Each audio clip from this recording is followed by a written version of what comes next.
गजा से 15 माह की खून रेजी के बाद गजा में अमन बहाली की उम्मीदें रोशन हो गई हैं। हमास और इसराइल में जंग बंदी मुआहदा तय पा गया। हमास ने गजा जंग बंदी मुआहदे पर रजामंदी जाहिर की थी। इसराइल और हमास ने गजा में जंग बंदी और फ़लस्तीनी कैदियों के बदले इसराइली अरगमालियों को छोड़ने के मुआहदे पर इत्तेफाक किया।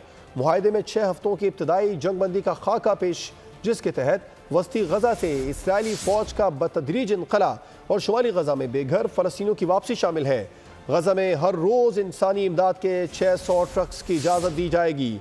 सीज़ फायर मुआहदा 19 जनवरी इतवार से नाफिजुल अमल होने का इम्कान है। गजा जंग बंदी मुआहदा तय पा चुका है। गैर मुल्की मीडिया के मुताबिक दोहा में मुज़ाकरात हुए, जिसके बाद ये मुआहदा तय पाया। हमास और इसराइल में जंग बंदी मुआहदा तय पा गया। हमास ने गजा जंग बंदी मुआहदे पर रजामंदी जाहिर की थी। इसराइल और हमास ने गजा में जंग बंदी और फ़लस्तीनी कैदियों के बदले इसराइली अरगमालियों के छोड़ने के मुआहदे पर इत्तेफाक किया, जिसके तहत वस्ती गजा से इसराइली अफवाज का बतदरीज इनखला और शुमाली गजा में बेघर फ़लस्तीनियों की वापसी शामिल है। गजा में हर रोज़ इंसानी इमदाद के 600 ट्रक्स की इजाज़त दी जाएगी। सीज़ फायर मुआहदा 19 जनवरी इतवार से नाफिजुल अमल होने का इम्कान है।